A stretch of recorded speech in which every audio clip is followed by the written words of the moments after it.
What's up? Welcome back to my channel, or for the first time if you're new, I'm Sylvan, and today I'm going to be reacting to Caesar's character teaser, Desert Melody. So, I guess they just mixed up the order of her teaser and demo. I suppose I was right in my demo reaction about that, but whatever.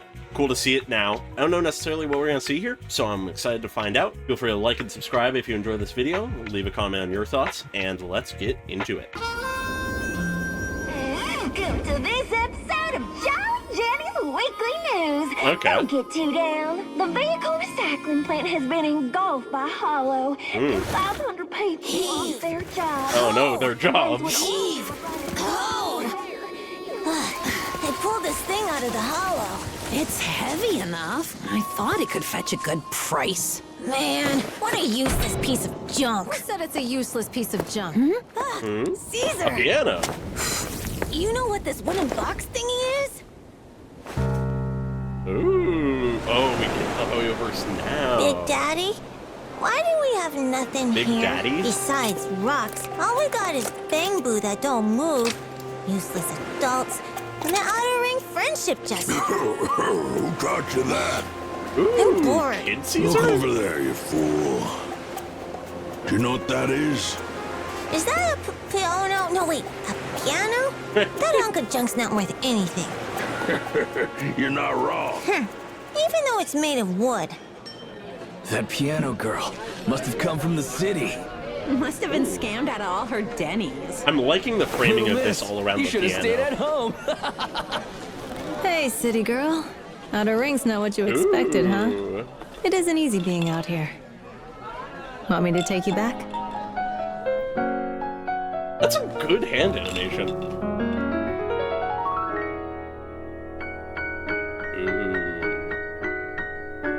Ooh. This piano thing. Is it hard? What do you think? So for this week's news, I've been your host, Jolly Jenny. What's going on in the square? Someone found a piano in the hollow. Oh. This place definitely isn't what I expected. But any place that still has music must be richer than it appears. Interesting. The Outer Ring, Didn't this place expect with Caesar to nothing, be able to is a play the land that piano. humanity reclaimed from the grips of the Hollows. It's a land that belongs to hope. This useless piece of junk was wrestled back from the brink of disaster by humanity. It is the very soul of freedom. So, we're not left with nothing. Huh. That was amazing, Caesar! Is it hard to play? Nope. I'll teach you when I get back from the Tort Inferno. Cool. Alright. I like that a lot. That's really cool. It's not at all what I expected from Caesar, but it doesn't jar with her character or anything to me. It fits in with my image of her, just not necessarily in a way I expected. So we open with an episode of Jolly Jenny's Weekly News. I believe we've heard of Jolly Jenny before in the live stream special program, but, you know, don't really have much info on that. Just a good opener to have someone talking as we pan into this space. We get this info about a recycling plant being engulfed by a hollow and tons of people losing their jobs because of it. Very much fits into the vibe of old American rundown town vibes, which is very fitting for the Outer Ring. Some acknowledgements of some of the other issues going on, like an oil pipeline being beyond repair, tons of people who are vulnerable and elderly being affected by it, and we're just at a gas station. As we get the first introduction of the focus of this entire teaser, the piano. Someone lugged it out of a hollow because they thought it might be worth something. But they seem to think it's not actually worth anything after the fact and claim it's a useless piece of junk. At which point we have, I believe, Caesar showing up and saying who says it's a useless piece of junk. In her usual confident tone, clearly they know who she is, she's a relevant figure around here, and they ask her if she knows what it is, clearly putting a lot of trust into her insight and her knowledge. She clearly has a reputation for being capable and knowing things, which is just cool. It's very in line with her being the leader of a major gang, basically. And we just get this sign of her reaching out towards it and playing a single note. And that note rings out as we finally get the Hoyoverse title card before we fade into a moment in the past. One that presumably Caesar is reminded of when she touches the piano. So evidently, probably the person who raised her, who is probably also either a previous overlord or the current one of the Outer Ring, she calls him Big Daddy, which immediately just makes me think of Bioshock, but I don't think there's any intended connection there. And in this flashback, Child Caesar asks her essentially father figure, why do we have nothing here? Besides rocks, all we got is bamboo that don't move, useless adults, and the Outer Ring friendship gesture. So to start, there's the sign of the level of tech that is out in the Outer Ring for the most part, being bamboo that don't move. They don't have the ease of access to essentially little AI helpers.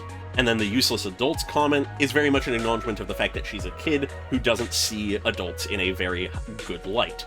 Which also the fact that she's willing to call adults just across the board useless when talking to Big Daddy shows a certain level of trust in that person, that they won't get mad because of that or anything.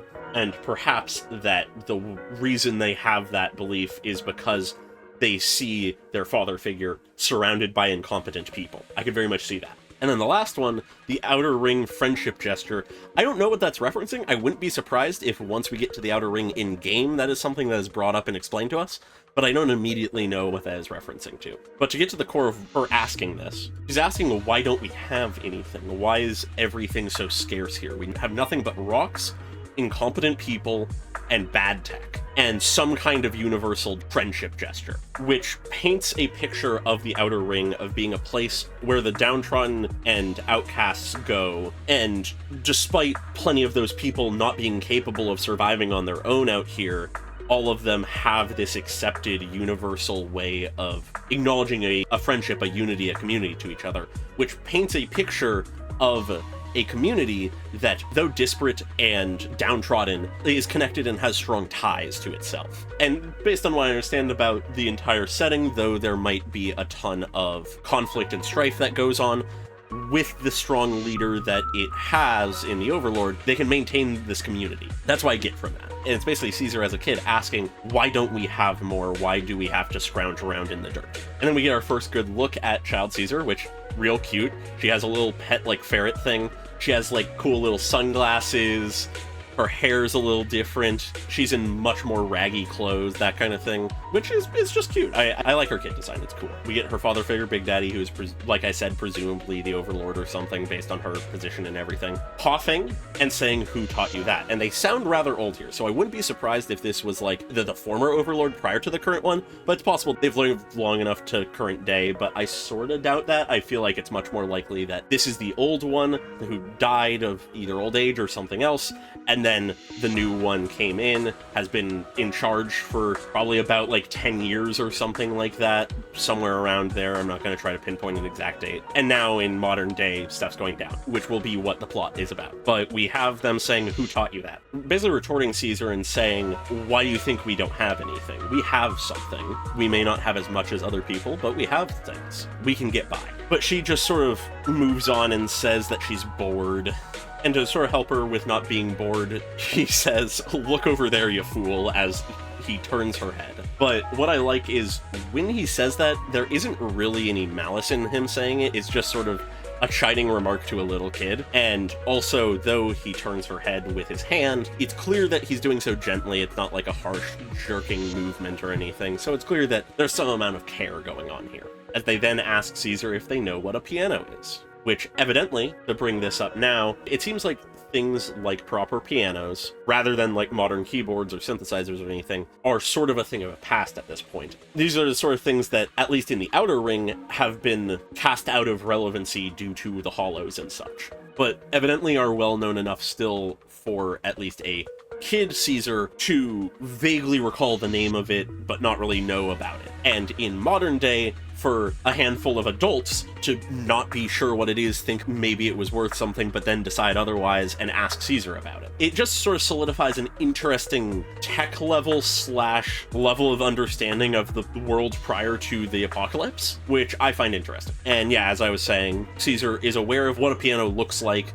She sort of flubs the word at first, but then gets it right after a moment. But then, having figured out that it's called a piano, she says that it's not worth anything, calling it a piece of junk. Which, reminder, is what the people in present day were calling it, only for Caesar to retort them saying, who's calling it a piece of junk? A fun little callback to the fact that in her past she thought it was just junk, but something in her mind changed at some point. So now we have the mystery of what changed. And what I find interesting here is that Big Daddy, I wish I had another thing to call him, but Big Daddy just laughs and says, "You're not wrong."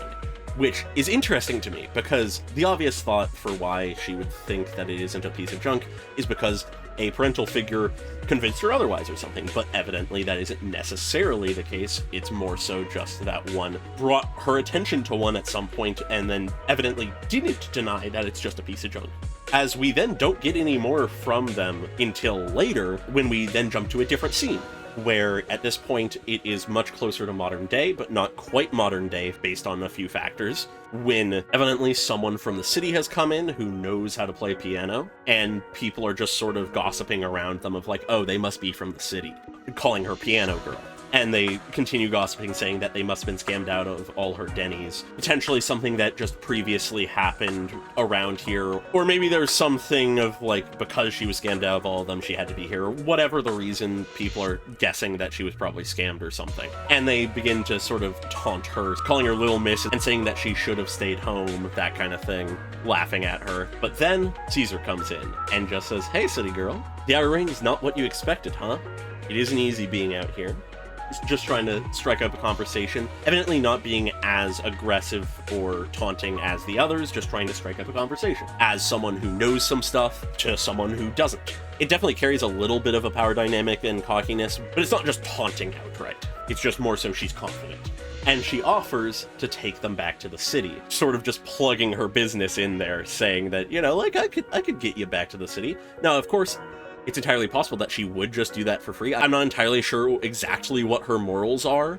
I don't know if she'd be willing to do something out of the kindness of her heart, or if she'd be willing to offer to do kind things, but only for a cost, that kind of thing. I'm not entirely sure. It hasn't been explicitly said for her. But then, before any response, we just get this really solid hand animation for a moment there as this girl begins to play the piano. And we get this cool shot of the piano just in the middle of the room with a spotlight on it, Caesar leaning against the piano being the only other thing that can be seen. This is absolutely not what's happening in reality, but is a great visual. I seriously doubt that they're just in the middle of the room, not surrounded by anybody with a spotlight on them. But it looks really cool and is really interesting to just look at. At which point we have the playing of the piano catch Caesar's attention. She pulls up her sunglasses and her eyes light up basically as she looks down at it surprised. Perhaps this is the first time she's realized what the purpose of a piano is. Realizing it's not just a pile of wood and ivory, but actually is something that can make music. At which point, immediately her question is, that piano thing, is it hard? Asking how hard is it to play it? Can I learn to do that? Something about the sound of a piano, the music it makes when someone plays it well, immediately enthralls her, which I find interesting. It shows that Caesar has an interest in the arts, in music, in potentially just beautiful things. We could go a billion different directions for why she was enthralled by it, but there's something meaningful that is sort of an innate human experience, I feel like, of being enthralled by good music when you hear it for the first time. And of course, that isn't to say that she hasn't heard any music ever, probably, but in all likelihood, she's never heard the sound of a piano well played. That sharp sound, the melodies that can be created, that kind of thing. She probably hasn't heard anything like that before, and that's why she lights up so much and immediately wants to learn how to do it. And that actually paints another thing about her character. When she likes something, she wants to figure out how to do it for herself. Someone who's very active, very self-motivated. She follows her interests immediately. She doesn't hesitate. At which point, though, we get the lady responding in a sort of sassy tone going, "What do you think?" Very sarcastic. Which leads me to an interesting thing. I don't know enough about her lore to know for certain here, but is it possible that this is Lucy and this is their first meeting and the beginning of their little rivalry? I'm torn on that, because I can't quite place if the voice is the same. I'm not good enough at recognizing voices to really be certain of that, but from the tone and vibe of this person, as well as the tone and vibe of Lucy, I could see it. I could see this being like the first meeting of the two, which would actually paint their relationship fairly interestingly, but I'm not certain about that. If it turns out that Lucy is from the city or not from the city, that all on its own would determine whether or not this is the case.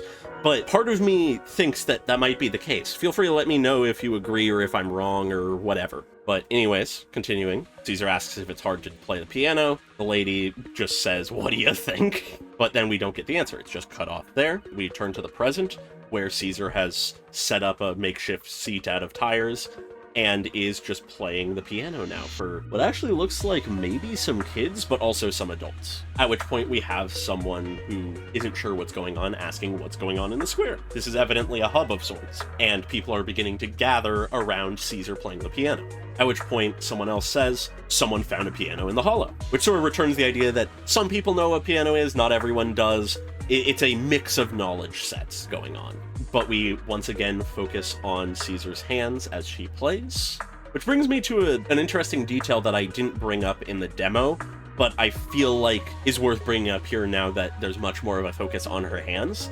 From the looks of things, her left hand is mechanical, it looks like. I wasn't going to call that out in the demo because I didn't get a good look at her other hand to see if it was also the case there, but right here we can see that one hand is just gloved, seems like a normal hand. Where with this one, her left hand, it has these big circles at the joints and is much more mechanical looking and has that metal like grating almost. I don't know necessarily what to call it, but it's almost like the hole filled metal of like a muffler or something. But it looks like it's a mechanical hand. Now, I guess hypothetically, this could just be a more mechanical gauntlet type thing, but I feel like it's more likely to be a prosthetic hand or something, based on the joints and stuff, which is an interesting detail to me. I find that really cool. It adds an interesting element to her character. It adds the question, what happened to make her lose her hand? That kind of thing. But anyways, she's playing the piano. We have this focus on her hands, as it then shifts to her learning the piano with this lady from the previous scene. And also, a notable detail is she's given her jacket to the lady to wear over her shoulders, and she doesn't have it on right now. Something I find sort of funny is that the jacket has a lot of similarities to actually Movika's jacket in Genshin, but you know, it's not quite the same, but it has some similar like black and red zipper aesthetic things. I just find as a funny detail. But if my first instinct is right and this is Lucy, this is an interesting thing to learn about their history. Essentially, the way they met and became friends and would end up having a rivalry was with Lucy teaching Caesar how to learn piano, which evidently it even started out with a bit of sass and sarcasm between them, but even then, it does a good job of showing that their relationship is much more tight-knit than you might think from how they interact. Now, of course, this is all assuming that I'm right and this is Lucy, but I could be entirely wrong. Even if it isn't Lucy, this is still a cool little thing to show that even if this is someone Caesar doesn't know prior to this moment, she's willing to learn from them, to learn a skill that she's interested in. It shows her being a very outgoing, motivated, and social person, which is just cool. I like it a lot, and if there is the added elements of that being Lucy, that is just even more interesting stuff to it. And then we have the lady saying, this place definitely isn't what I expected, but any place that still has music must be richer than it appears, which is a really cool line. I really like that. The idea that music is this unifying force, this sign of depth, this sign of culture, that a place that has music is a place that has layers. It has complex webs of people and interactions and lives that exist around the music, around the instruments that play it, that kind of thing. Otherwise, they wouldn't have a piano wherever they are. And as someone who has dabbled in music to varying degrees, I very much am a fan of that idea. I very much enjoy and to an extent agree with the concept that music is a look into the soul of a culture and of a people or of a movement or of anything. Music is like any other form of art where it paints a picture of those who created it, of those who formed it, molded into the shape it is. I just really appreciate that. But also by extension of that, there's this aspect here of music is currently bringing two people together. It's a way for Caesar and this lady from the city to bond over something, over teaching each other a skill. Music can do that. It's so good. I love it. As we have this piano here in the same gas station with the lady teaching how to play to Caesar, it then fades to the present day with a crowd surrounding Caesar as she plays. On her own in the same location, a different piano, but same place, same song, and it's drawing people together. At which point we cut to Caesar smiling, eyes closed as she plays, just enjoying the song she's playing, as we then shift back to her as a child. Perhaps she's reminiscing back to this moment. As Big Daddy says, "The outer ring, this place with nothing." Returning to what Caesar was talking about as a kid before, of asking why they don't have anything, with Big Daddy not retorting her statement, saying that the outer ring is a place with nothing, but that it is a land that humanity reclaimed from the grips of the Hollows, and that it's a land that belongs to hope. This idea that a place with nothing once had even less than it does now, and the fact that it has been reclaimed at all, the fact that it is a place people can live even if they have nothing, is a testament to the indomitable human will, to put it rather dramatically. But that line at the end, "a land that belongs to hope," gets repeated again, with Caesar's voice layered on top of it this time, really emphasizing this idea that despite all the hardship of this land, despite all of the strife and chaos of it, it is somewhere that exists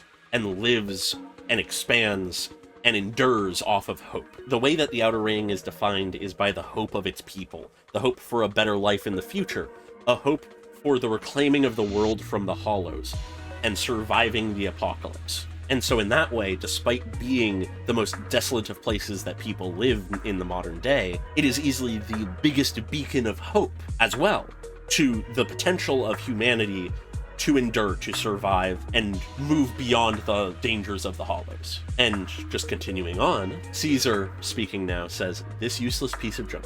Still calling it a piece of junk, not denying that it's junk. Continuing with that through line. "This useless piece of junk was wrestled back from the brink of disaster by humanity. It is the very soul of freedom." Once again, getting to that idea that was just being talked about. This idea that it may be a worthless piece of junk. It may be just a relic of the past that nobody cares about anymore. But the fact that it exists, and the fact that someone saw it and thought, "I can't let this stay in the Hollow," and even if they did so because they thought they could make money off of it, someone looked to this piano in the middle of a hollow, in the middle of the apocalypse domes that are across the world. Someone looked at this instrument and decided, this is worth risking my life to get out of here. This isn't something I will allow to be lost to this hollow. And once out, it is something that has brought people together. It is something that creates music, draws people to it, and forms that community. And in that very nature, the fact that it has been wrestled from the brink of disaster by humanity, as it says, it is a symbol and the very core of hope and freedom. This idea that humanity will not just fade away and be trapped in the city of New Eridu forever, and that they will be able to live beyond its walls and out into the greater world someday, which is just a fucking awesome and way more heartfelt theme and message than I at all expected from Caesar. But it makes sense. It makes sense to me that one of the most important leaders in the Outer Ring would be someone who believes in the hope in humanity to continue, to live on, to endure, to push past its boundaries, to achieve things that are not believed to be possible. It makes sense for someone who is a leader to have those beliefs, especially in a place like this. At which point, stating all of that, speaking to the indomitable human will and the enduring spirit of humanity, she answers her own question from when she was a child. She asked when she was young, "Why don't we have anything?" And she answers it later by saying, "We're not left with nothing. We have something. We have hope.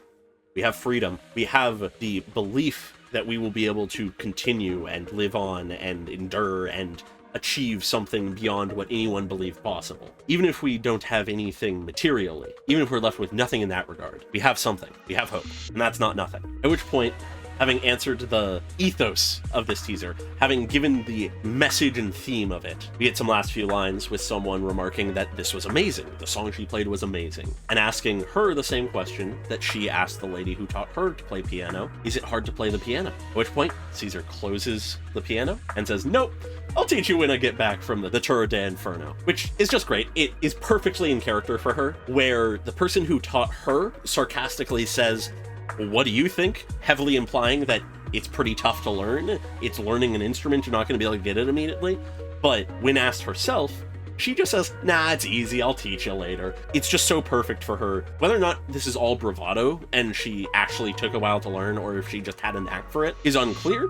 But regardless of which one, whether or not this was incredibly easy and natural for her to learn, or if she's just putting up a brave face and saying, yeah, no, it was easy, trust me. Either one is perfectly in line with her character and is perfect for her to say to the people around her, given that she is someone who people look up to, being someone who people believe in. If she can have everything naturally come to her, if she can effortlessly learn new skill after new skill, she can give the hope to the people around her.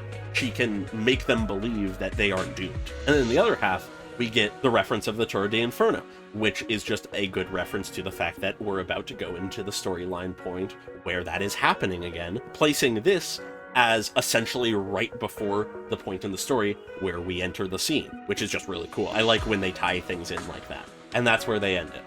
Really solid. I expected this to be less action-packed than her demo by a long shot, but I did not expect something so heartfelt and something that speaks to the soul of hope and freedom and human will. I wasn't expecting that at all, but I absolutely love it, and I love the layer it adds to her character. It makes her feel so much more real to me, and it makes me much more invested in the Outer Ring as a whole, honestly, because this game, Zenless Zone Zero, is a post-apocalypse.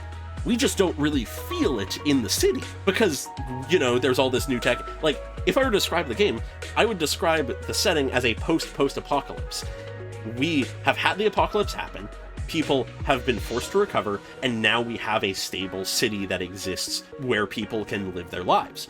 But on the outskirts, we still have that echoing of what the apocalypse was like. And so we're really only feeling the vibes of that here in the Outer Ring, now that we're getting glimpses at that, and I absolutely love that. I love that angle of the lore. So I'm really excited to see more of it once the update comes out tomorrow, and I'm really excited to pull for Caesar. I'm a big fan of her character, I can't wait. So I think I'll leave it there. Feel free to like and subscribe if you enjoyed this video, leave a comment on your thoughts, and I hope you all have a great day. Goodbye!